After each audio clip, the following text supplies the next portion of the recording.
We're back for day 3 of the vlog series. I was not happy with the video yesterday at all, but that's exactly why it is that I'm doing this. I'm doing this to force myself to learn video a lot better, learn how to edit better, learn how to tell a story through video better than I ever have before. That was my goal at the beginning of the year, was to be posting more videos to increase the quality of them. Now, it got harder and harder to kind of try to do some of the videos that I had done before, but I suddenly had that idea of, I want to do a vlog. I see a lot of other people that do them, and I've always enjoyed watching them, so I figured, let's do it. It really doesn't take a whole lot of time for me to put these together, so I thought it was a great way to be able to learn video a lot better. Give me more opportunities at editing video, things like that. Now, the reason I really wanted to do it is because I've had a lot of couples that have asked me about videography, and it's just nothing I've ever really focused on. I have done some video before, but it's all static. It's just kind of filming the ceremony, maybe a little bit of the first dance, and I'll kind of stitch some stuff together. Nothing super creative, nothing really using the gimbal, anything like that. Now, of course, I am practicing at some weddings. I actually have one coming up where my wife and I know the bride, so I am going to be pulling out the gimbal and trying some stuff with it. And I, of course, am practicing when I can with it. But I figured doing this vlog would be a good way for me to really practice video, practice the editing, and practice putting together stories with video. But today, really don't have a whole lot going on here in the office, so let's jump in the car, take a little drive, go do some photos. So let's hit the road, go get some photos, do something fun. As I said, being a professional photographer sometimes definitely has its perks when you're working for yourself. You know, I don't have a whole lot that I can get finished up right now, so I'm going to go do something that I enjoy. Might as well use my time while I can.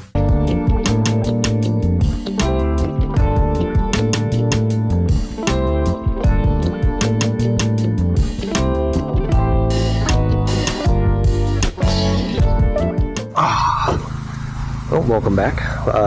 We are in Whiting, Iowa, just north of where I live.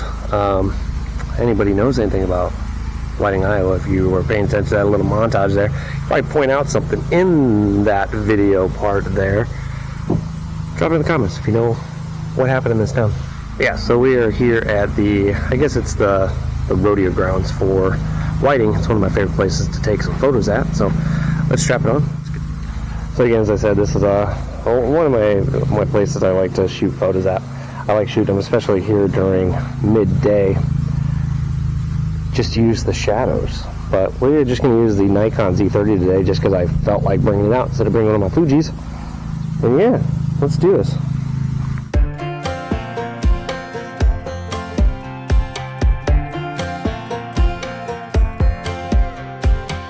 Last time we talked, you had nothing to say. You chose to walk, give what we had away. I hope you get what you're looking for. But babe, with me, you closed the door on everything we could have been. Don't go. I absolutely love shooting black and white when the sun is high. I just like the contrast of everything. And again, as I said, you know, the joys of working for yourself as a photographer.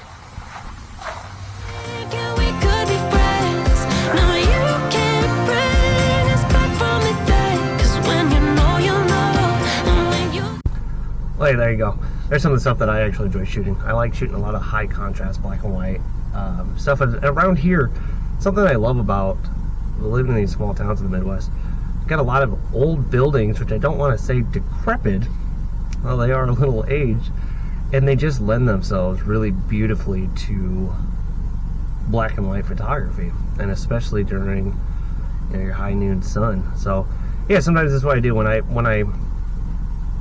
I can't really work on anything because I'm waiting on something or whatever, and there's just not much work for me to do during the day. This is kind of what I'll do. I'll come out and I'll shoot some photos. I'll do something that I enjoy. And again, that's one of the reasons why I absolutely love what I get to do.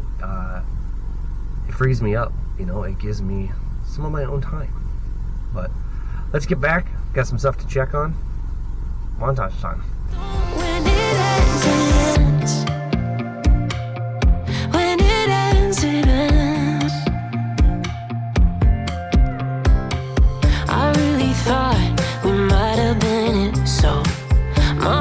shattered when he took the hit. Oh, I can't imagine.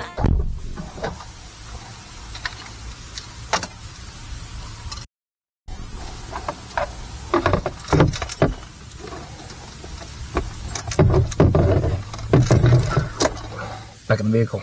Gonna head out, do a little fishing. Beautiful day. And again, as I said, you know, I don't get a whole lot of time off. And since I do, I'm gonna go do something else I enjoy. And take you along with.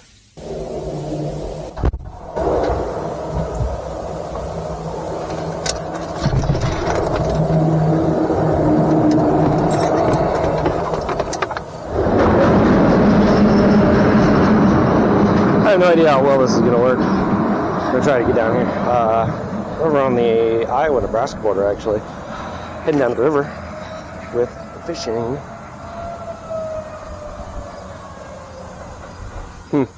Here's Sirens across the river. And it looks like there's a couple cop cars sitting over there as well. Not good. Oh, well, we don't have somebody in the river. A little funky trying to come down here, but it's a nice, peaceful little spot. Honestly, kind of worried me that somebody went into the river over there. This river is, if you don't know about the Missouri River, it's very, very dangerous. It's a lot of currents in this river. Definitely not something you want to end up in. Well, welcome to the Missouri River. This here is a bridge that leads over to Decatur, Nebraska. It's actually pretty cool. It's a grate bridge, so those are grates that are on the bottom of it. It's not actually concrete. You can see straight through the bridge. Kind of a trip to drive over. So this is what I'm going to do for a little bit. Get some fishing in. Like I said, you know, enjoy the outside. I like being out here. I keep an eye on whatever is going on over there, but we'll see. It's a beautiful day out. I like the sound of the water. Just don't go in this water. But we grew up out here, so all of us, we know the precautions to take around the river, so I'm not worried. Hey, see if we catch anything. Check back in later.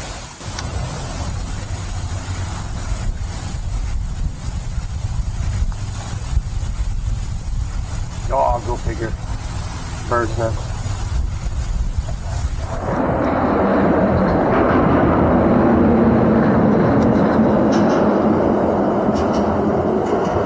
Now off this camera, I'm not really sure how well you can see it, but you'll see the whirlpools that are moving around here just in the shallows. There aren't fish moving around. That's the actual current that you're seeing, the little whirlpools there. They can easily pull someone under. And it's probably pretty hard to tell how fast that river is moving right now. But if I move the camera right with the river, that is how fast that river is moving. It's no joke. Yeah, it's definitely nothing I suggest messing around with. It's very dangerous. It unfortunately takes a lot of people. And I'm thinking that might be happening across the river right now. And it looks like there's about 4 or 5 of them over there. And the area they're at is pretty popular for people to fish from the shore like I'm doing right now. And it's also very easy to slip and fall in there. It doesn't matter how strong of a swimmer you really are, this is not a river you want to fall into. So back in the car now, gonna head out from here. The current, which is way too strong down there, unfortunately. The spot I wanted to go fish at, there was a bunch of people over there, so normally I try to stay away from people when I'm fishing because I come out to go fish to go relax. I don't want to have to deal with a bunch of other people. And also, whatever's going on across the river, I just don't want to have to see anything if anything bad's going on. But I will say I don't think anything actually is because they did start kind of leaving from there. So it might have just been somebody. It might have just been somebody over at the campground causing issues. Not really sure. I didn't see anybody go down by the river, so I'm gonna guess they did it. Generally, when that does happen, when that unfortunately does happen, that somebody ends up in the river, you usually have boats in pretty quick. You see multiple boats out on the river searching for them, unfortunately. And a lot of times they go down quite a ways. I'm talking 60 miles downriver. You'll find them. It's bad. Like I said, if you're ever around the Missouri River, just be careful. It's a very, very dangerous river. So as I was getting ready to pull out, I noticed this weird trail over here that I don't think I've ever noticed before. And I really want to see what's on it. So let's strap this to the mount. Go for a quick little off-road ride. See where it heads. Alright, so I seriously have no idea where this road leads. I've only been over this spot a few times, and I noticed it as I was getting ready to pull out of here. Hopefully you'll be able to see it. There we go. Coming in the shade now. Just curious where this actually goes, or if it goes anywhere at all. But we're in a four-wheel drive, so we can definitely do a little exploring.